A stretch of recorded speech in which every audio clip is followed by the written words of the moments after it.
쾅 둔탁한 파열음과 함께 육중한 대문이 닫히자 세상은 순식간에 하얀 정막 속으로 잠겨들었다. 등 뒤로 닫힌 문은 마치 이승과 저승을 가르는 경계선처럼 단호했고 문틈으로 새어나오던 희미한 온기마저 칼바람에 흩어져 버렸다. 서연은 꽁꽁 언 흙바닥 위에 내동댕이 쳐진 채 찢어질 듯한 통증이 느껴지는 무릎을 감싸 쥐지도 못하고 멍하니 닫힌 대문만 바라보았다. 살을 애는 듯한 작품이 얇디 얇은 태적삼 사이로 파고들어 만삭의 배를 사정없이 핥히었지만 그녀의 입에서는 단 한마디의 신음조차 새어나오지 않았다. 아니, 나올 수가 없었다. 그녀는 태어날 때부터 혀가 굳어 비명조차 지를 수 없는 벙어리였기 때문이다. 문 안쪽에서는 시어머니 최 씨의 표독스러운 고함 소리가 담장을 넘어 눈보라 속에 흩어졌다. 내 아들을 잡아먹고 이제는 집안의 기둥뿌리까지 뽑아먹으려 드는 요물 같으니라고. 그 뱃속에 든 것이 누구 씨앗인지 내가 알게 뭐냐. 썩 꺼지지 못해. 내 눈에 흙이 들어가기 전에는 절대 다시는 이 문턱을 넘지 못할 것이다. 독사에 물린 듯한 독설이 고막을 찔렀으나 서연은 그저 바들바들 떨리는 손으로 남산만한 배를 감싸 안을 뿐이었다. 하늘에서는 저주처럼 희고 차가운 눈송이가 쏟아져 내리고 있었다. 서연은 감각이 사라져가는 손가락으로 차가운 눈바닥을 짚으며 힘겹게 몸을 일으키려 했으나 며칠을 굶주린 몸은 물 먹은 솜처럼 무거웠다. 그녀가 이 집안에 시집와서 소처럼 일하며 겪었던 지난 3년의 세월이 주마등처럼 스쳐 지나갔다. 병약한 남편은 그녀의 침묵을 사랑해 주었던 유일한 사람이었으나 그가 세상을 떠나자마자 시어머니의 학대는 극에 달했다. 벙어리 며느리가 들어와 집안의 복이 달아났다느니 재수움 붙은 년이라느니 하는 저주는 일상이었다. 그래도 뱃속의 아이만은 지키고 싶었다. 죽은 서방님이 남기고 간 유일한 혈육이자 이 지옥 같은 세상에서 그녀를 붙들어 매는 단 하나의 동아줄이었기 때문이다. 하지만 최 씨는 그 핏줄마저 의심하며 기어이 엄동설안의 밤에 만삭의 며느리를 거리로 내몰았다. 대문 빗장이 걸리는 소리는 서연의 가슴에 대못이 박히는 소리와 같았다. 그녀는 눈물조차 얼어붙어 나오지 않는 건조한 눈으로 닫힌 문을 향해 소리 없는 절규를 토해내며 바닥에 떨어진 낡은 보따리 하나를 챙겨 비틀거리는 걸음을 옮겼다. 마을 어귀를 벗어날 때쯤 눈보라는 한치 앞을 분간할 수 없을 정도로 거세졌다. 인가 렌자의 불빛은 하나둘 꺼져가고 세상은 오직 휘몰아치는 바람, 소리와 눈 밟는 소리만이 지배하는 암흑천지로 변해 있었다. 서연의 발은 이미 동상으로 감각을 잃은 지 오래였고 집시는 달아빠져 피 묻은 발가락이 하얀 눈 위에 선명한 붉은 자국을 남겼다. 어디로 가야 할지도 몰랐다. 친정은 이미 오래전에 몰락하여 돌아갈 곳이 없었고 가진 것이라고는 낡은 무명천 몇 조각뿐이었다. 그때였다. 아랫배를 쥐어짜는 듯한 묵직한 통증이 척추를 타고 뇌리까지 치솟았다. 입 밖으로 나오지 못한 비명이 목구멍 안에서 터졌다. 산통이었다. 예정일이 보름이나 남았건만 극심한 추위와 충격이 아이를 재촉한 모양이었다. 서연은 길가의 고목나무 둥치를 부여잡고 주저앉았다. 하늘이 노랗게 변하고 눈앞의 풍경이 빙글빙글 돌았다. 살려달라고 누구라도 좋으니 제발 이 아이만은 살려달라고 외치고 싶었으나 그녀의 혀는 돌덩이처럼 굳어 움직이지 않았다. 차가운 눈밭 위에서 몸을 웅크린 채 고통에 몸부림치던 서연의 뇌리에는 오직 한 가지 생각뿐이었다. 나는 죽어도 좋으나 아가야 너는 살아야 한다. 뼈마디가 벌어지는 듯한 고통 속에서도 그녀는 세적 삶을 벗어 배를 덮으려 애썼다. 살을 내는 칼바람이 알몸이나 다름없는 그녀의 등을 사정없이 후려쳤지만 모성애는 본능적으로 제 몸의 온기를 뱃속의 생명에게 전하려 발버둥쳤다. 그때 흐릿해져가는 시야 사이로 멀리서 작고 희미한 불빛 하나가 어른거렸다. 산중턱에 자리 잡은 다 쓰러져가는 암자의 불빛이었다. 서연은 입술을 깨물어 피를 내며 정신을 붙들었다. 저곳까지만 가면, 저 불빛까지만 기어가면 살 수 있을지도 모른다는 신락 같은 희망이 그녀를 일으켜 세웠다. 그녀는 걷다 쓰러지고 다시 기어가기를 반복했다. 날카로운 돌부리에 무릎이 찢어지고 손톱이 깨져 나갔지만 뱃속에서 요동치는 아이의 태동이 그녀를 멈추지 않게 했다. 그것은 생명에 대한 처절한 갈구이자 자신을 버린 세상에 대한 무언의 한 거였다. 얼마나 기었을까. 서연의 손이 마침내 암자의 낡은 마루 끝에 닿았다. 그러나 더 이상 움직일 힘이 남아있지 않았다. 전신이 마비된 듯 굳어오고 의식은 깊은 수렁 속으로 가라앉고 있었다. 바로 그때 뱃속에서 무언가 왈칵 쏟아져 내리며 뜨거운 양수가 언 땅을 적셨다. 동시에 짐승의 울음소리 같은 그러나 소리 없는 절규가 서연의 입에서 터져 나왔다. 하늘이 무너지는 듯한 고통과 함께 그녀의 눈앞이 캄캄해졌다. 죽음의 그림자가 그녀를 덮치려는 찰나. 삐걱거리는 소리와 함께 암자의 문이 열리고 낡은 승복을 입은 노승이 호롱불을 들고 나타났다. 노승은 눈밭에 쓰러진 만삭의 여인을 발견하고는 깜짝 놀라 불경을 캔 새도 없이 그녀에게 달려왔다. 나무 관세음보살, 이 엄동설하네. 이게 무슨 병고란 말인가. 노승의 거친 손이 서연의 차가운 뺨을 감쌌다. 서연은 흐릿한 눈으로 노승을 올려다보며 떨리는 손으로 자신의 배를 가리켰다. 제발 아이를 살려달라는 소리 없는 애원이 노승의 가슴을 쳤다. 노승은 서연을 번쩍 안아 암자의 따뜻한 아랫목으로 옮겼다. 좁고 누추한 방이었지만 훈훈한 온기가 서연의 얼어붙은 몸을 녹이기 시작했다. 그러나 안도할 틈도 없이 지옥 같은 산통이 다시 시작되었다. 서연은 방바닥을 긁으며 몸부림쳤다. 땀과 눈물로 범벅이 된 얼굴은 고통으로 일그러졌으나 그녀는 끝까지 소리를 지르지 않았다. 아니, 지르지 못하는 그 침묵이 더욱 처절했다.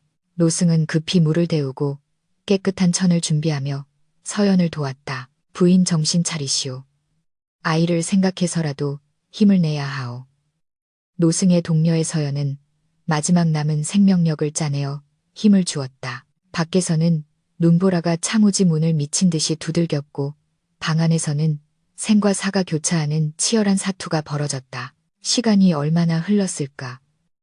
영겁처럼 느껴지던 고통의 끝에서 마침내 응애하는 우렁찬 울음소리가 암자의 정적을 깼다. 세상에 태어나 처음으로 내뱉은 아이의 울음소리는 평생 침묵 속에 갇혀 살았던 어미의 한을 대신 토해내는 듯 힘차고 애처로웠다. 서연은 몽롱한 의식 속에서 노승이 받아든 핏덩이 같은 아이를 바라보았다.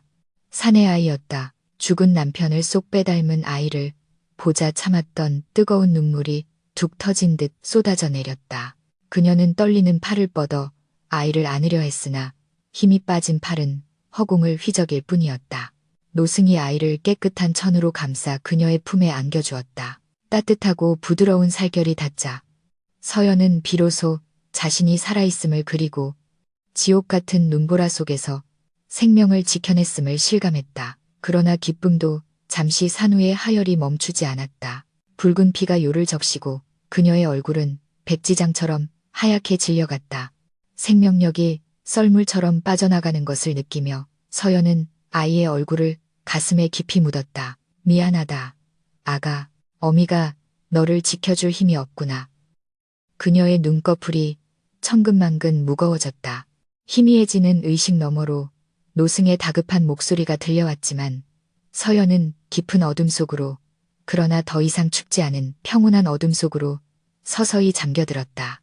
눈보라치는 밤 버려진 벙어리 며느리는 그렇게 세상에서 가장 고귀한 생명을 낳고 생사의 경계에 섰다. 이것이 훗날 천하를 호령할 왕의 어머니 서연의 기구한 운명의 시작이었다. 지옥 같은 상고, 상구가 휩쓸고 간 새벽 암자의 공기는 차가웠으나 묘하게 평온했다. 서연이 무거운 눈꺼풀을 힘겹게 들어 올렸을 때 가장 먼저 시야에 들어온 것은 천장에 매달린 낡은 연등 하나였다. 몸은 물먹은 솜처럼 천근만근이었고 아랫배는 훗배아리로 옥신거렸으나 귓가에 들려오는 새근거리는 숨소리가 그녀를 현실로 잡아끌었다. 고개를 돌리자 낡은 무명 포대기에 쌓인 핏덩이가 어미의 냄새를 맡고 입을 오물거리고 있었다. 서연은 덜덜 떨리는 손을 뻗어 아이의 뺨을 조심스레 쓸어보았다. 따스했다. 살아있었다. 눈보라치는 밤. 세상 모든 것이 그녀를 죽이려 했으나 이 생명만은 끈질기게 살아남아 그녀의 곁에 머물러 주었다. 벅차오르는 감정에 서연의 눈시울이 다시 붉어지려 할 때 방문이 열리고 노승이 들어왔다. 그의 손에는 김이 모락모락 나는 미음 한 그릇이 들려 있었다. 노승은 서연을 안쓰러운 눈빛으로 바라보며 나직이 말했다. 부처님의 가피로 두 목숨을 건졌으나 이곳은 여인이 몸을 풀기에 적합지 않소. 더구나 이 첩첩산 중에서 젖먹이를 어찌 키우겠소. 노승의 말은 뼈아픈 현실이었다. 당장 입에 풀칠할 것이 없어 쫓겨난 처지의 혹독한 추위와 굶주림 속에서 갓난 아이를 건사하는 것은 불가능에 가까웠다. 서연은 입술을 깨물며 고개를 떨구었다. 노승은 잠시 망설이다가 품속에서 서찰 한 통을 꺼내놓았다. 산 아래 고을에 내 속가 수자 친척이 머물고 있소. 그곳에 가서 몸이라도 의탁해 보시오. 허나 아이는 당분간 내가 맞는 것이 좋겠소. 자네 몸 하나 건사하기도 벅찬 길에 핏덩이를 데리고 갔다간 둘 다 얼어 죽기 십상이오. 청천벽력 같은 말이었다. 낳자마자 생이별이라니. 서연은 고개를 세차게 저으며 아이를 품에 꼭 끌어안았다. 벙어리인 그녀는 말로 항변할 수 없어 그저 아이를 뺏길 수 없다는 듯 필사적으로 몸을 웅크렸다. 하지만 젖을 찾아 빈 젖꼭지를 빠는 아이의 애처로운 몸집과 갱겹 적삼 하나로 떨고 있는 자신의 처지가 그녀의 가슴을 난도질했다. 아이를 살리려면, 아이를 굶겨 죽이지 않으려면 어미인 자신이 피눈물을 머금고 떠나야만 했다. 서연은 떨리는 손으로 아이의 가슴팍에 자신이 지니고 있던 반쪽짜리 놀이개수를 쥐어주었다. 언젠가 다시 만날 날을 기약하는 유일한 증표였다. 그녀는 소리 없는 오열을 토해내며 아이의 이마에 입을 맞추고 도망치듯 암자를 빠져나왔다. 등 뒤에서 들려오는 아이의 자지러지는 울음소리가 발목을 잡았지만 그녀는 귀를 막고 눈 덮인 산길을 굴러내려갔다. 살아서 반드시 성공해서 너를 데리러 오마. 그것은 피로 쓴 맹세였다. 산 아래로 내려온 서연의 몰골은 처참했다. 산후조리는커녕 찬바람을 맞으며 걸은 탓에 몸은 불덩이 같았고 무엇보다 젖이 퉁퉁 불어 가슴이 터질 듯 아팠다. 아이에게 물리지 못한 젖이 돌덩이처럼 굳어 스치기만 해도 비명이 나올 지경이었다. 그녀는 고을 장터 한 구석에 쭈그리고 앉아 젖은 옷고름을 부여잡고 식은땀을 흘렸다. 주변 상인들은 거짓골을 한 벙어리 여인을 보며 혀를 차거나 쫓아내기에 바빴다. 그때였다. 장터 입구가 소란스러워지더니 화려한 관복을 입은 관리들과 궁녀들이 들이닥쳤다. 그들은 닥치는 대로 아이 낳은 지 얼마 안 된 여인들을 붙잡아 세우고 무언가를 확인하고 있었다. 왕비마마의 옥체에 탈이 생겨 원자 아기씨께서 드실 젖이 급하다. 젖이 풍부하고 정갈한 여인을 찾으라. 궁에서 나온 상궁의 날카로운 외침이 장터를 울렸다. 흉흉한 소문이 돌았다. 궁에 들어간 유모들이 며칠을 못 버티고 쫓겨나거나 죽어나간다는 소문이었다. 여인들은 겁에 질려 뒷걸음질 쳤지만 서연에게는 그 소리가 동화줄처럼 들렸다. 궁에 들어가면 밥을 굶지 않을 것이고 품삯을 받아 아이를 찾으러 갈 수 있을 것이다. 무엇보다 지금 당장 터질 듯한 젖을 누구에게라도 물리지 않으면 죽을 것만 같았다. 서연은 비틀거리는 걸음으로 상궁의 앞을 막아섰다. 호위무사가 칼자루에 손을 대며 제지하려 했으나 상궁은 서연의 가슴을 유심히 보았다. 젖이 차올라 옷고름이 팽팽해진 모습은 누가 봐도 젖이 넘쳐나는 산모였다. 이리 와보거라. 상궁의 명에 서연이 다가가자 젖비린내가 확 풍겼다. 상궁은 서연의 맥을 짚어보고 입안을 살피더니 이내 미간을 찌푸렸다. 건강하고 젖은 좋아 보이나 말을 못하는구나. 벙어리를 어찌 지밀지미에 들이겠느냐. 상궁이 고개를 돌리려던 찰나 옆에 있던 나이 지긋한 제조상궁이 나섰다. 그녀의 눈빛은 매섭고도 깊었다. 아니 잠깐, 벙어리라. 그것이 오히려 득이 될 수도 있지 않겠나. 제조상궁의 말에 주변이 조용해졌다. 궁궐은 입산 것들이 화를 부르는 곳이다. 본 것을 말하지 못하고 들은 것을 옮기지 못하니 이보다 더 안전한 유모가 어디 있겠느냐. 게다가 눈빛이 맑고 기품이 서려 있으니 천한 핏줄은 아닌 듯 싶다. 그 한마디가 서연의 운명을 결정지었다. 서연은 그 길로 가마에 태워져 구중궁궐의 높은 담장을 넘게 되었다. 뒤를 돌아볼 겨를도 없는 급박하고도 기이한 입궁이었다.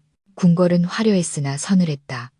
수많은 궁녀와 내시들이 그림자처럼 움직였고 곳곳에 서린 긴장감은 숨이 막힐 지경이었다. 목욕제계를 하고 깨끗한 비단 옷으로 갈아입은 서연은 곧장 원자 아기씨가 있는 강령전으로 안내되었다. 방 안에는 금줄이 쳐져 있었고 약 냄새와 향 냄새가 진동했다. 요람 안에는 태어난 지 갓 된 원자가 배가 고파 자지러지게 울고 있었다. 왕비는 산후병으로 누워 있었고 유모들은 젖이 부족하거나 병이 들어 모두 쫓겨난 상태였다. 서연은 떨리는 마음으로 요람에 다가갔다. 우는 아이의 얼굴을 보자 산사에 두고 온 자신의 아들이 떠올라 가슴이 미어졌다. 그녀는 조심스레 아이를 안아 올려 젖을 물렸다. 아이는 본능적으로 젖을 찾아 힘차게 빨기 시작했다. 퉁퉁 불어있던 젖이 아이의 입속으로 흘러들어가자 고통이 사라지고 찌릿한 모성애가 전신으로 퍼져나갔다. 서연의 눈에서 주르륵 눈물이 흘러내려 아이의 비단 강보를 적셨다. 아가 내 아가, 비록 내 젖을 먹는 이는 네가 아니지만 이 아이 또한 귀한 생명이니라. 부디 너라 생각하고 먹이마. 서연은 마음속으로 수천 번 아들의 이름을 부르며 원자를 품에 안았다. 그날부터 서연은 원자의 유모집 보모상궁이 되었다. 그녀의 젖은 마르지 않는 샘물처럼 풍부했고 원자는 그녀의 품에서 무럭무럭 자라났다. 궁궐 사람들은 처음에는 벙어리 유모를 무시하고 비웃었으나 곧 그녀의 진가를 알게 되었다. 서연은 밤낮 없이 원자의 곁을 지키며 그 어떤 유혹이나 협박에도 흔들리지 않았다.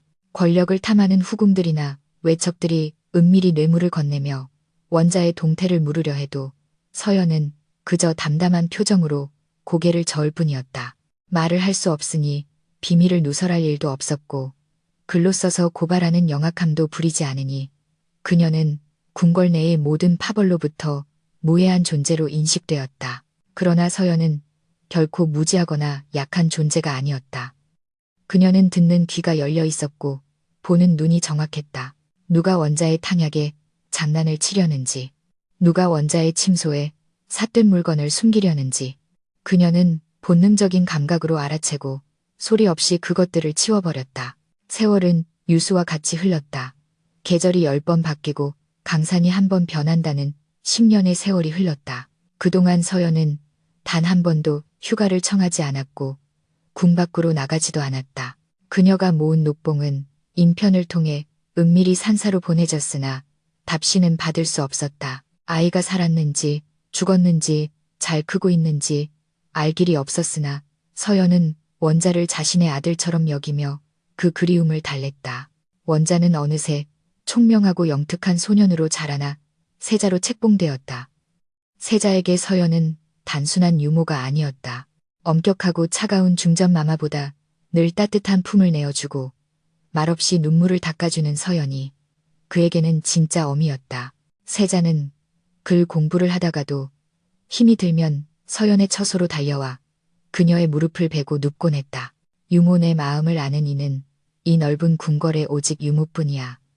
내가 왕이 되면 유모의 목소리를 찾아줄 명의를 반드시 구해올 것이다. 어린 세자의 철없는 약속에도 서연은 그저 인자한 미소로 답하며 그의 머리를 쓰다듬어 주었다. 하지만 서연의 가슴 한구석에는 언제나 시커먼 구멍이 뚫려 있었다. 화려한 비단 옷을 입고 산의 진미를 먹어도 산사에 두고 온 핏덩이에 대한 죄책감은 밤마다 그녀의 목을 조려왔다. 그러던 어느 날 궁궐에 피바람이 불조짐이 보이기 시작했다.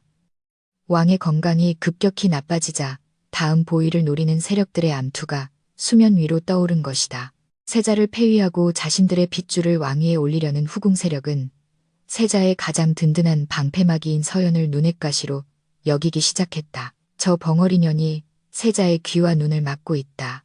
저 년부터 치워야 세자를 꺾을 수 있다. 은밀한 모의가 오가는 밤. 서연은 세자의 탕약을 몰래 맛보다가 이상한 낌새를 느꼈다. 혀끝이 아려오는 미세한 독의 맛.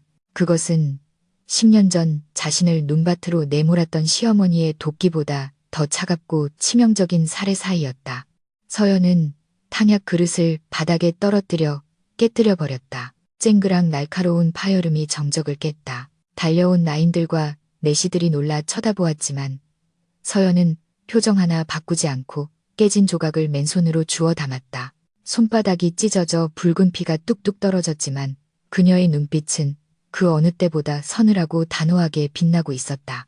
이제는 숨죽여 지키기만 할 때가 아니었다. 내 아들을 지키지 못했던 못난 어미였지만 가슴으로 낳은 이 아이만큼은, 이 나라의 지존이 될 내 아들만큼은 목숨을 걸고 지켜내리라. 서연은 피 묻은 손을 움켜쥐며 침묵 속의 전쟁을 선포했다. 궁궐의 밤은 깊어가고 벙어리 보무상궁의 위대한 반격은 그렇게 조용히 막을 올리고 있었다. 세월은 무심하게도 빨라 궁궐의 담장 위로 10번의 눈이 내리고 다시 녹았다. 그 길고도 짧은 시간 동안 강보에 쌓여있던 핏덩이는 어느새 늠름한 청년으로 자라나 용상 룬청에 앉게 되었다. 선왕이 승하하고 세왕이 등극하던 날, 궁궐은 온통 흰 상복의 물결과 붉은 예복의 화려함이 뒤섞여 엄숙하면서도 들뜬 기운으로 넘쳐났다. 즉위식의 마지막 절차 만조백관이 머리를 조아리는 근정전 앞들에서 젊은 왕은 가장 먼저 누군가를 찾았다. 화려한 비단 옷을 입었으나 한쪽 구석에서 조용히 눈물을 훔치고 있는 여인, 바로 자신의 유모 서연이었다. 왕은 위험 있는 목소리로 교지를 내렸다. 과인을 업어 키운 유모 서연을 종일품 봉보부인 퐁버프렌에 봉하노라. 그 공은 낳은 정 못지 않으니 일국의 어머니에 준하는 예우를 갖추라. 벙어리라는 이유로, 천한 출신이라는 이유로 멸시받던 여인이 조선 팔도에서 가장 고귀한 부인의 반열에 오르는 순간이었다. 서연은 엎드려 오열했다. 그것은 출세의 기쁨이 아닌 지난 10년간 가슴속에 묻어두었던 피 맺힌 한과 산사에 두고 온 자신의 핏줄에 대한 사무치는 그리움이 터져 나온 것이었다. 왕은 서연의 마음을 꿰뚫어 보고 있었다. 며칠 뒤 왕은 서연을 조용히 편전으로 불렀다. 부인 내 어찌 부인의 속마음을 모르겠소. 지난밤 꿈에 부인이 하염없이 고향 쪽을 바라보며 우는 것을 보았소. 이제 내 힘이 생겼으니 부인의 억울함을 풀고 잃어버린 혈육을 찾을 수 있도록 돕겠소. 금의 환양 금이 잔찬하여 부인을 버린 자들에게 세상의 이치를 보여주시오.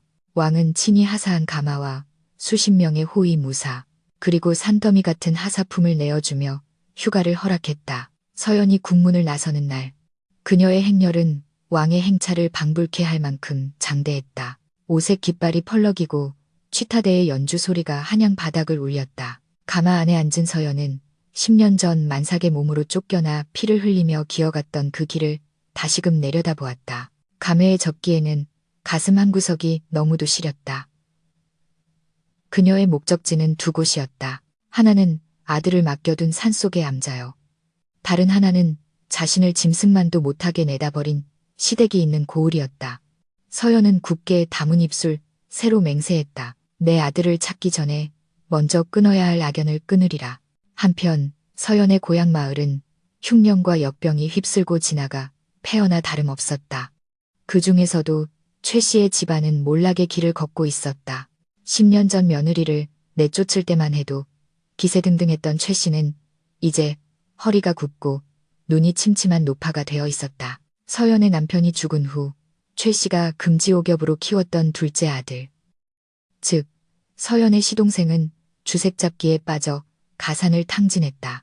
논밭은 남의 손에 넘어간 지 오래였고 기와집은 무너져 비가 새는 초가상간으로 변해 있었다. 설상가상으로 둘째 아들은 몹쓸 병에 걸려 방구석에 누워 똥오줌을 받아내는 신세가 되었다.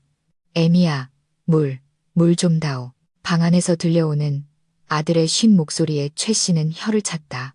이 빌어먹을 놈아, 물이 어디 있느냐. 쌀독이 바닥난 지가 언젠데 물 타령이야.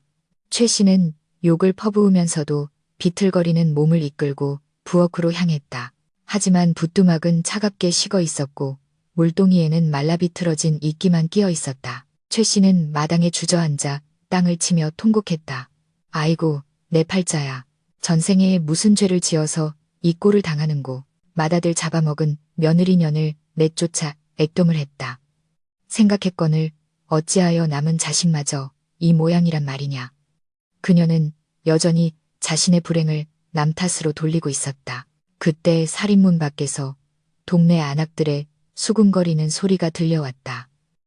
자네 들었나 한양에서 대단한 마마님이 행차하신다네.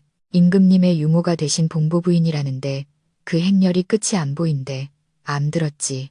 그 부인이 지나가는 고을마다 쌀이며 비단을 뿌린다던데 혹시 우리 마을에도 들르지 않을까? 최 씨의 귀가 번쩍 뜨였다. 임금님의 유모쌀과 비단을 뿌려 굶어 죽기 직전인 그녀에게 그 소식은 하늘에서 내려온 동아줄과도 같았다. 체면이고 뭐고 따질 때가 아니었다. 당장 오늘 저녁 끼니를 잊지 못하면 아들도 자신도 굶어 죽을 판이었다. 최 씨는 흙투성이가 된 치마를 털고 일어났다. 그래, 지푸라기라도 잡아야지. 내 평생 남에게 손 벌린 적 없으나 아들놈 살리려면 귀신한테라도 빌어야지. 최 씨는 장롱 깊숙한 곳에서 그나마 성한 옷 한 벌을 꺼내 입었다.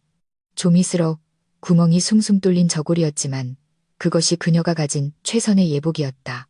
그녀는 병든 아들에게 내 가서 쌀이라도 얻어올 테니 조금만 참거라 하고는 굽은 허리를 두드리며 마을 어귀로 나갔다. 이미 길가에는 구경 나온 마을 사람들로 인산인해를 이루고 있었다. 멀리서 둥둥둥하는 북소리와 함께 형형색색의 깃발이 보이기 시작했다.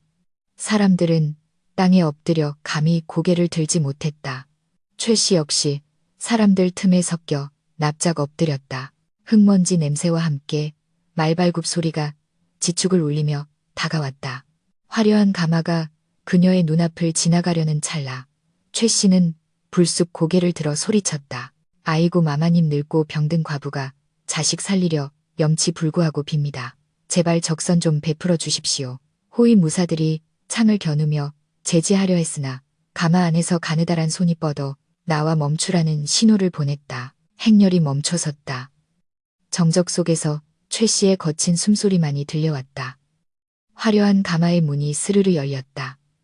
최 씨는 기대에 찬 눈빛으로 가마를 올려다보았다. 비단신을 신은 발이 땅을 딛고 눈부신 금박 무늬가 놓인 당에 당의를 입은 여인이 천천히 모습을 드러냈다. 여인의 얼굴을 확인한 순간 최 씨의 심장이 덜컥 내려앉았다. 숨이 턱 막히고 온몸에 피가 거꾸로 솟는 듯했다. 세월의 흐름 속에 더욱 기품 있고 아름다워졌지만 그 서늘한 눈매와 다부진 입술은 결코 잊을 수 없는 얼굴이었다. 10년 전 만삭의 배를 움켜쥐고 눈밭을 기어가던 그 벙어리 며느리 서연이었다. 최 씨는 비명을 지르려 했으나 목소리가 나오지 않았다. 귀신을 본 듯 부들부들 떨며 뒷걸음질 쳤다. 너는 최 씨의 입에서 쉰 소리가 새어나왔다. 주변 사람들도 술렁거리기 시작했다. 아니, 저분은 10년 전에 쫓겨난 최신의 며느리 아니야. 세상에 벙어리 서연이가 왕의 유모가 되어 돌아왔다고. 서연은 아무 말 없이 최 씨를 내려다보았다. 그녀의 표정은 차가운 얼음장 같았으나 그 눈 깊은 곳에서는 뜨거운 불길이 일렁이고 있었다. 10년 전 짐승처럼 내쳐지던 날의 기억이 생생하게 되살아났다. 자신을 향해 쏟아지던 저주와 욕설 차가운 대문의 감촉, 그리고 뱃속 아이의 태동까지. 서연은 천천히, 아주 천천히 걸음을 옮겨 최 씨의 코앞까지 다가갔다. 압도적인 위압감에 최 씨는 털썩 주저앉아 오줌을 지리고 말았다. 냄새나는 오물이 최 씨의 치마를 적셨으나 그녀는 도망칠 수조차 없었다. 서연은 허리를 굽혀 최 씨와 눈을 맞췄다. 그리고 품속에서 낡고 빛바랜 물건 하나를 꺼내 들었다. 그것은 10년 전 서연이 쫓겨날 때 입고 있었던 피 묻은 죄적삼 조각이었다. 최 씨의 동공이 지진이 난 듯 흔들렸다. 서연은 그 천조각을 최 씨의 떨리는 손에 쥐어주었다. 차가운 비단 옷자락이 최 씨의 뺨을 스쳤다. 서연은 여전히 말이 없었다. 하지만 그녀의 침묵은 그 어떤 호통보다 더 크고 무겁게 최 씨의 심장을 짓눌렀다. 기억하느냐? 네가 버린 것이 무엇인지, 네가 죽이려 했던 것이 누구인지. 서연의 눈빛은 그렇게 말하고 있었다. 최 씨는 공포와 수치심 그리고 뒤늦은 후회로 범벅이 되어 고개를 땅에 쳐박았다. 아이고, 며느라, 아니 마마님, 제가 죽을 죄를 지었습니다.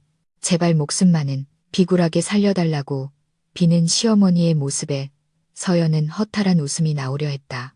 고작 이런 노파에게 짓밟혀 내 인생이 내 아이의 인생이 송두리째 흔들렸단 말인가. 서연은 몸을 일으켜 뒤에 서 있던 상궁에게 손짓했다. 상궁은 차가운 목소리로 명을 내렸다. 봉보 부인 마마의 옛 시댁이라 들었다. 마마께서 자비를 베풀어 쌀 한 가마니와 고기 2근을 내리신다 하니 감사히 받으라.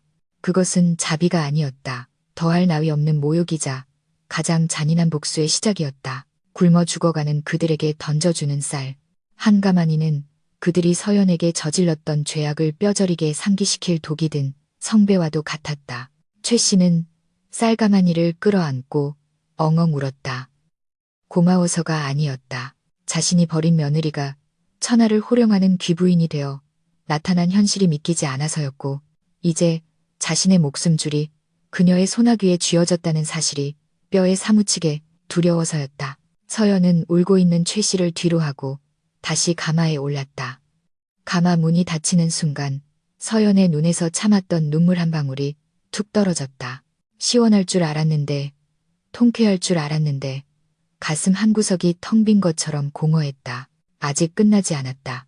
진정한 복수는 그들이 멸시했던 내 핏줄, 내가 낳은 아이를 찾아 당당하게 그들 앞에 세우는 것이다.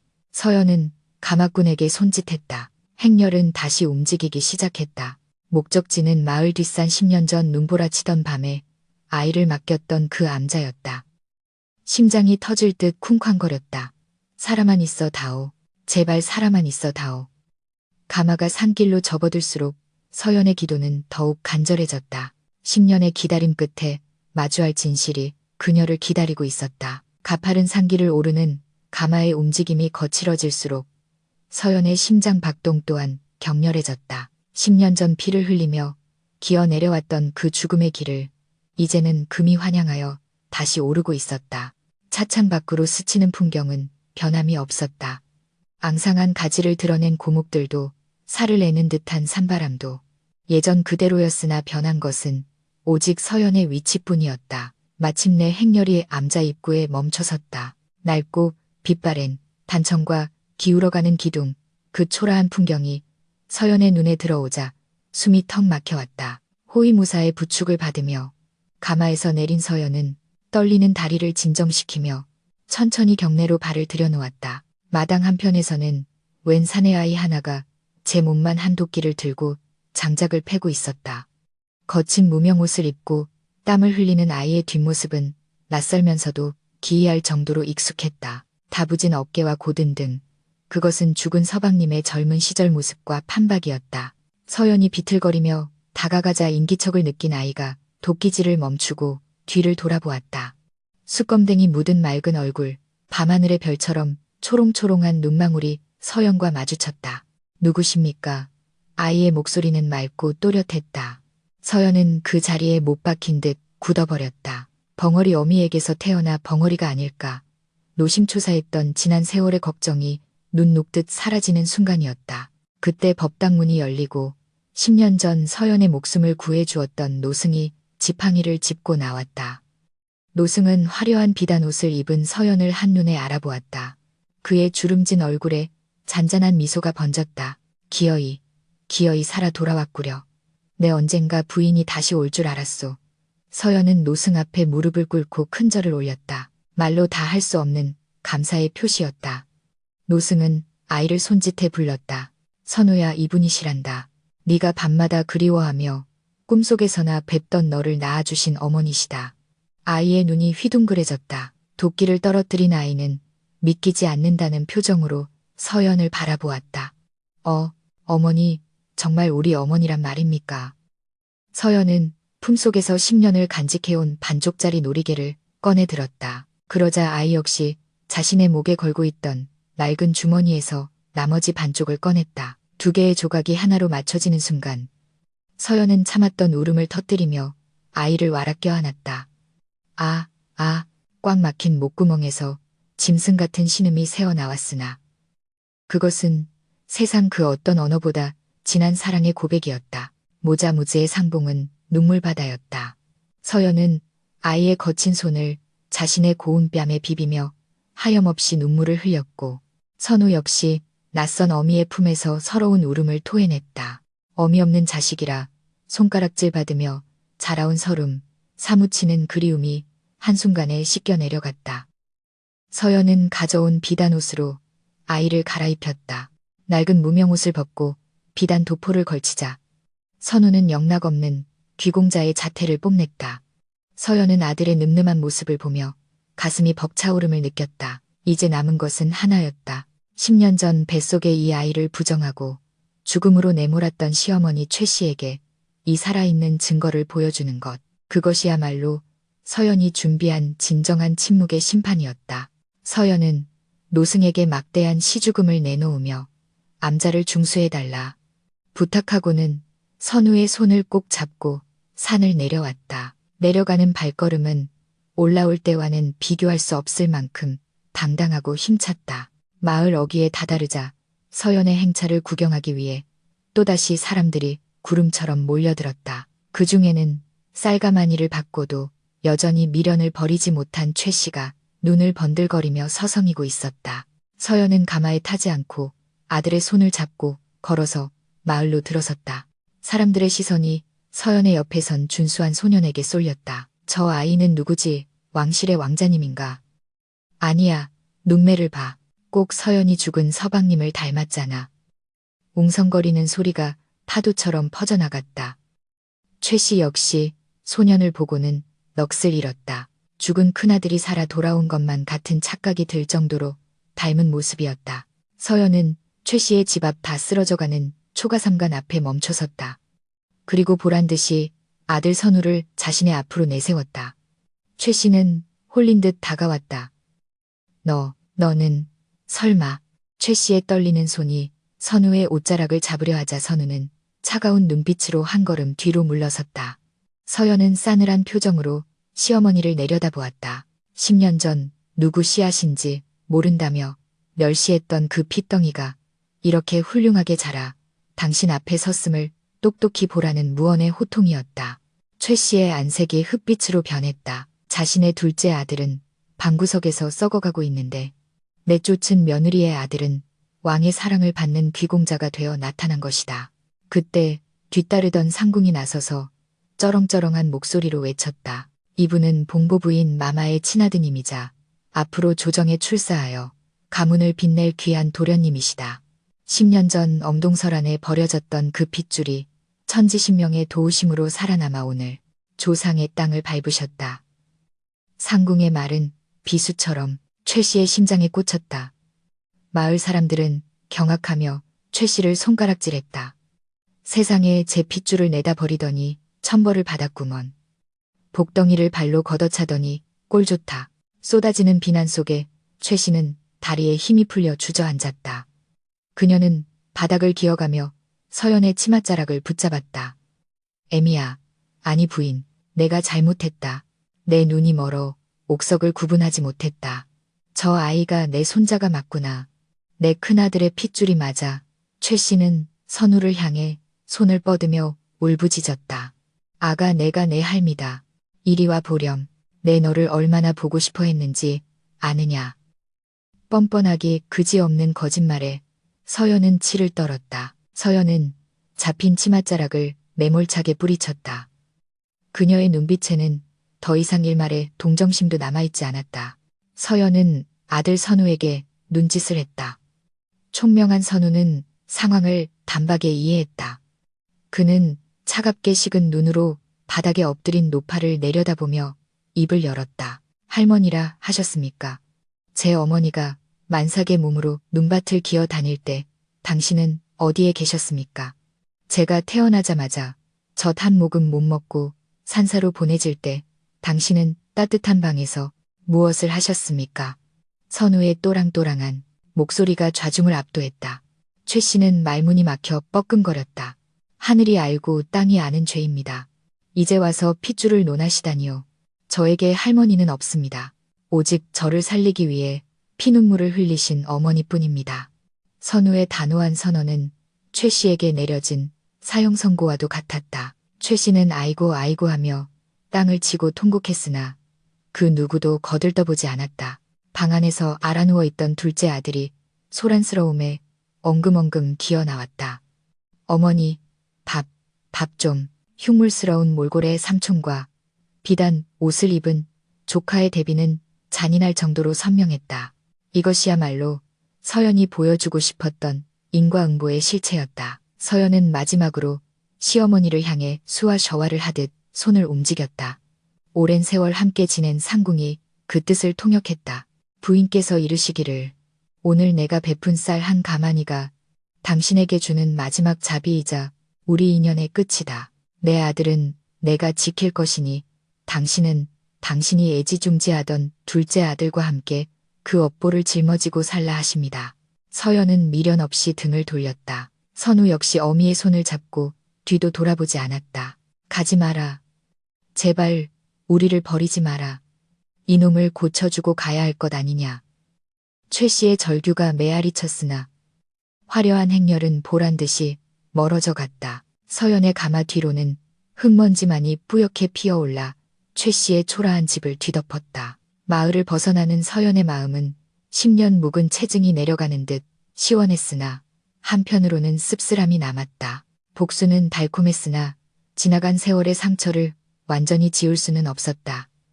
하지만 그녀의 곁에는 든든한 아들이 있었다. 서연은 아들의 손을 꽉 잡았다. 이제 다시는 이 손을 놓지 않으리라. 과거의 아픈 고리를 끊어내고 오직 이 아이와 함께할 새로운 미래를 향해 나아가리라 다짐했다. 한양으로 돌아오는 길, 서연은 깊은 생각에 잠겼다.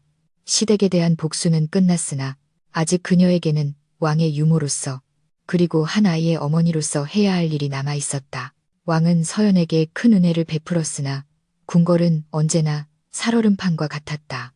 이제 자신의 친아들까지 세상에 드러난 마당에 정적들은 이를 약점 삼아 공격해올 것이 분명했다. 내 아들을 지키려면 내가 더 강해져야 한다.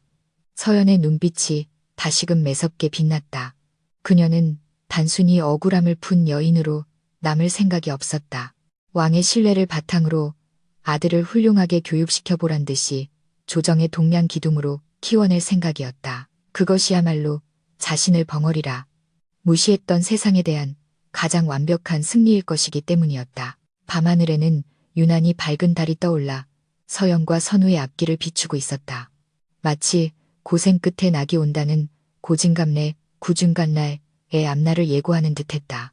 한양으로 돌아온 서연의 삶은 겉으로 보기에는 예전과 다를 바 없는 평온한 궁궐 생활로 돌아간 듯했다. 그러나 그녀의 내면은 거친 파도가 지나간 뒤의 바다처럼 깊고 고요하게 변화해 있었다. 궁궐의 높은 담장 너머로 봄이 찾아와 매화가 흐드러지게 피어나던 어느 날 왕은 서연을 편전으로 불렀다. 그 자리에는 서연의 아들 선우도 함께였다. 왕은 용상에서 내려와 선우의 어깨를 두드리며 말했다. 과인이 유모의 젖을 먹고 자랐으니 너와 나는 적형제가 아니더냐. 내 눈빛을 보니 심지가 굽고 총명함이 엿보인다. 내 너를 성균관에 입학시켜 나라의 동량으로 키우고 싶구나. 왕의 파격적인 제안에 선우는 황공하여 어쩔 줄 몰라 하며 서연을 쳐다보았다. 서연은 엷은 미소를 지으며 고개를 끄덕였다. 천한 벙어리의 자식이라 손가락질 받던 아이가 임금의 인정을 받아 당당히 세상으로 나아가는 순간이었다. 서연의 가슴속 깊은 곳에 응어리져 있던 마지막 한 헌 조각이 봄눈 녹듯 사라지는 것만 같았다. 그러나 해결해야 할 일이 하나 남아 있었다. 고향에 두고 온 시댁 최씨 모자의 처분이었다.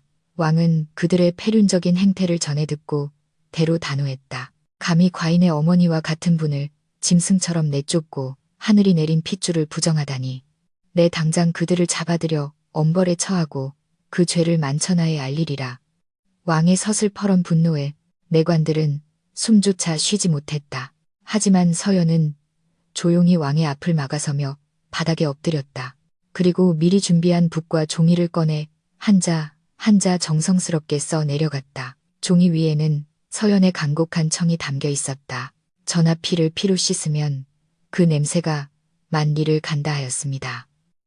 소인이 원하는 복수는 그들의 목숨을 거두는 것이 아니옵니다. 그들에게 진정한 부끄러움을 알게 하고 소인과 저 아이의 인연을 깨끗이 끊어내는 것이옵니다. 부디 소인의 뜻을 헤아려 주시옵소서. 서연의 글을 읽은 왕은 긴 한숨을 내쉬었다. 부인의 뜻이 정그렇다면 따르겠소. 허나 그들을 그냥 둘 수는 없소. 내 방식대로 부인의 자비를 완성하리다. 며칠 뒤 어의 유이가 이끄는 의료진이 서연의 고향 마을에 당도했다. 마을 사람들은 죄인을 잡으러 온 줄 알고 숨죽여 지켜보았으나 어이는 곧장 최 씨의 집으로 들어가 병석에 누운 둘째 아들을 치료하기 시작했다. 왕실의 귀한 약재와 침술이 시술되자 다 죽어가던 최 씨의 아들이 기적처럼 눈을 뜨고 기운을 차렸다. 최 씨는 이것이 며느리의 용서라 생각하고 기쁨의 눈물을 흘리며 어이의 바짓가랑이를 잡았다. 아이고, 감사합니다. 며느리가, 아니, 봉보부인 마마께서 우리를 용서하신 게지요. 이제 우리도 한양으로 불러주시는 겁니까? 최 씨의 김칫국 마시는 소리에 어이는 차갑게 정색하며 품에서 교지 용지를 꺼내 들었다. 어명이다. 죄인 최 씨와 그 아들은 들으라. 봉보부인 서연은 너희가 죽이려 했던 핏줄을 살려내고 너희가 버린 인륜을 덕으로 갚았다. 오늘 너희 아들을 살려준 것은 부인의 마지막 자비이자 생명에 대한 예우일 뿐이다. 허나 이것으로 너희와 봉보부인 그리고 그 아들 선우와의 인연은 영원히 끝났다. 나라의 법으로 너희 가문의 족보에서 선우의 이름을 파내어 서연의 독자적인 호적에 입적시킬 것이니 이후로 너희가 부인과 선우를 아는 체하거나 혈육임을 주장할 시에는 참수형에 처할 것이다. 청천벽력 같은 선고였다. 목숨은 건졌으되 그들은 세상에서 가장 귀한 동아줄을 영영 놓쳐버린 것이다. 어이와 군졸들이 떠난 뒤 덩그러니 남겨진 최 씨, 모자는 건강해진 몸으로 서로를 멍하니 바라보았다. 차라리 아플 때는 동정이라도 받았으나 이제 멀쩡한 몸으로 가난과 멸시를 견뎌야 하는 삶은 죽음보다 더한 고통이었다. 서연은 그들을 죽이지 않고 살려둠으로써 매일매일 뼈저린 후회 속에 살아가게 하는 가장 차갑고도 우아한 형벌을 내린 것이었다. 모든 은원 은怨이 정리되자 서연은 비로소 무거운 짐을 내려놓은 듯 홀가분해졌다. 계절이 바뀌어 가을이 깊어가던 어느 날 서연은 다시금 왕을 찾았다. 그녀는 화려한 당에 대신 소박한 평복을 입고 있었다. 왕은 서연의 차림새를 보고 불안한 기색을 감추지 못했다. 부인 어찌하여 그런 차림을 하고 계시오. 혹 과인을 떠나려는 것이오. 서연은 온화한 미소를 지으며 고개를 끄덕였다. 그녀는 왕의 손을 잡아 자신의 볼에 대고 따뜻한 체온을 전했다. 말은 없었으나 그 마음이 고스란히 전해졌다. 전하 소인은 지난 10년 넘게 전하의 어미로 살았습니다. 이제 전하께서는 성군이 되시어 천하를 다스리시니 더 이상 제 품이 필요치 않습니다. 허나 제 친아들 선우에게는 아직 어미의 손길이 필요합니다. 이제는 왕의 유모가 아닌 한 아이의 어미로 돌아가 남은 생을 보내고 싶습니다. 왕은 눈시울이 붉어졌다. 붙잡고 싶었으나 그것이 서연의 진정한 행복임을 알기에 차마 그럴 수 없었다. 왕은 서연의 손을 꼭 잡고 말했다. 부인은 나에게 생명의 은인이자 낳아준 어머니보다 더 깊은 정을 준 분이오. 부인이 어디에 있든 과인은 영원히 부인의 아들이오. 부디 건강하시오. 내 자주문안을 드리리다. 왕은 눈물을 머금고 서연의 출궁을 허락했다. 서연이 국문을 나서는 날 왕은 친히 국문 앞까지 배웅을 나왔다. 수많은 궁녀와 내시들이 눈물로 그녀를 배웅했다. 화려한 가마 대신 조촐한 나귀 한 마리와 아들 선우만이 그녀의 곁을 지켰다. 권력의 정점에서 스스로 내려와 평범한 어미의 길을 택한 서연의 뒷모습은 그 어느 때보다 거대하고 아름다워 보였다. 서연과 선우는 한양에서 조금 떨어진 조용한 강가 언덕에 자그마한 집을 짓고 정착했다. 집 뒤로는 대나무 숲이 우거져 바람이 불 때마다 청량한 소리를 냈고 앞으로는 맑은 강물이 유유히 흘러갔다. 선우는 낮에는 성균관에 나가 글을 읽고 밤에는 돌아와 어머니의 말동무가 되어 주었다. 비록 서연은 말을 하지 못했지만 모자는 눈빛만으로도 수만 가지 대화를 나누었다. 서연은 직접 텃밭을 일구고 아들의 옷을 짓고 맛있는 음식을 만들며 잃어버린 10년의 세월을 보상하듯 하루하루를 소중하게 채워나갔다.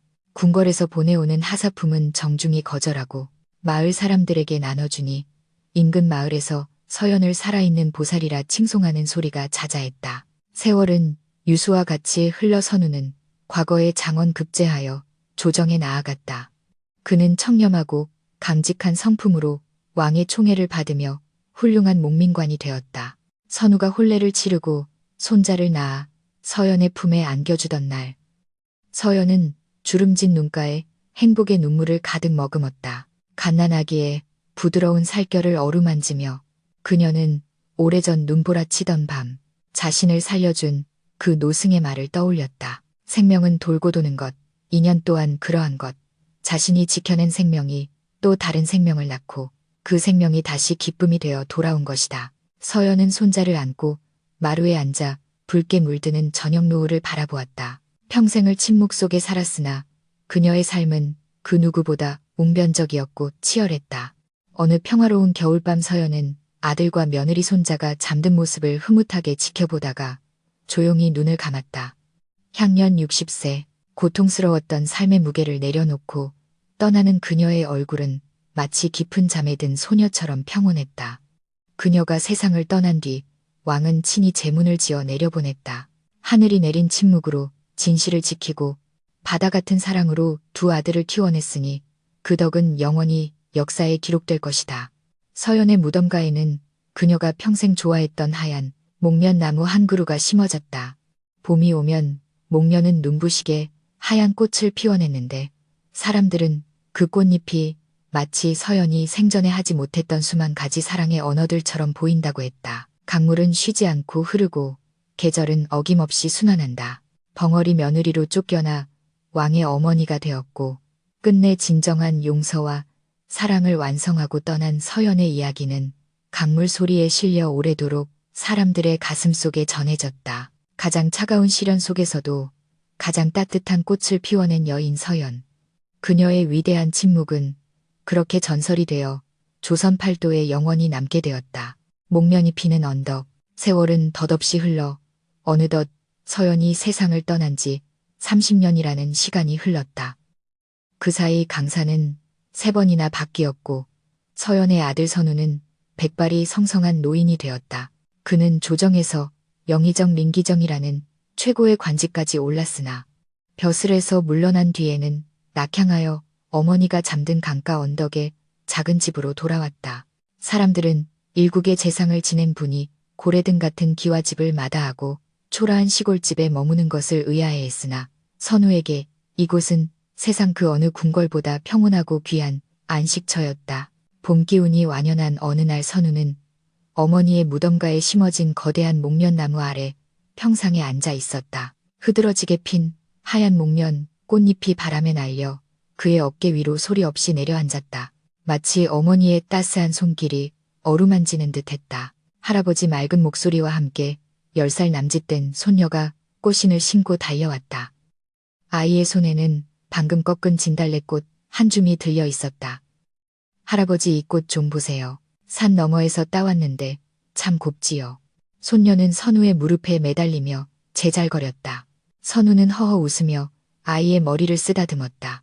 그래 참으로 곱구나. 내 증조 할머니께서도 꽃을 참 좋아하셨단다. 손녀는 눈을 동그랗게 뜨고 물었다. 증조 할머니요. 그 말씀을 못하셨다는 그 할머니요. 선우가 고개를 끄덕이자 손녀는 고개를 갸웃거렸다. 할아버지 말씀을 못하시면 답답해서 어떻게 사셨을까요? 하고 싶은 말이 있어도 꾹 참아야 하잖아요. 저는 잠시만 입을 다물고 있어도 입이 간질거려 견딜 수가 없는데.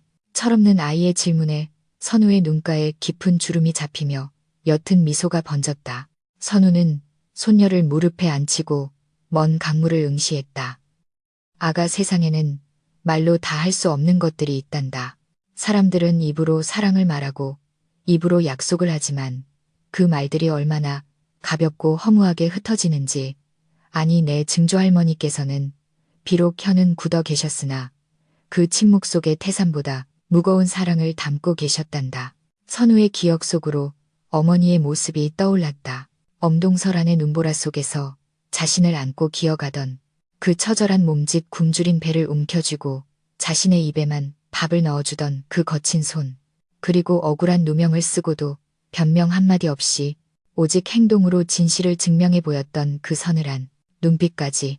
말은 귀를 속일 수 있으나 행동은 마음을 속일 수 없는 법이다. 할머니의 침묵은 그 어떤 달변보다 웅변적이었고 그 어떤 호통보다 무서웠으며 그 어떤 위로보다 따뜻했지. 그때 대문 밖에서 인기척이 들렸다. 한양에서 내려온 젊은 선비들이었다. 그들은 선우의 명성을 듣고 가르침을 청하러 온 유생들이었다. 대감마님 소인들이 감히 뵙기를 청합니다. 선우는 지팡이를 짚고 일어섰다. 선비들은 선우에게 큰 절을 올린 뒤 조심스레 물었다. 대감 조정이 어지럽고 간신들이 판을 치는 세상입니다. 말 잘하는 자들이 득세하고 진실한 자들은 숨을 죽이고 있습니다. 저희가 어찌해야 세상을 바로잡을 수 있겠습니까? 선비들의 얼굴에는 울분과 고민이 가득했다. 선우는 그들을 목련 나무 아래로 이끌었다. 그리고 아무 말 없이 바람에 떨어지는 하얀 목련 꽃잎 하나를 주어 선비의 손바닥 위에 올려놓았다. 이 꽃을 보게나. 목련은 봄이 오면 시끄럽게 떠들며 피지 않는다. 그저 긴 겨울을 인내하고 묵묵히 꽃망울을 맺었다가 때가 되면 소리 없이 세상을 하얗게 밝히지. 그리고 질 때조차 추하게 시들지 않고 가장 아름다운 모습으로 뚝 떨어져 흙으로 돌아간다.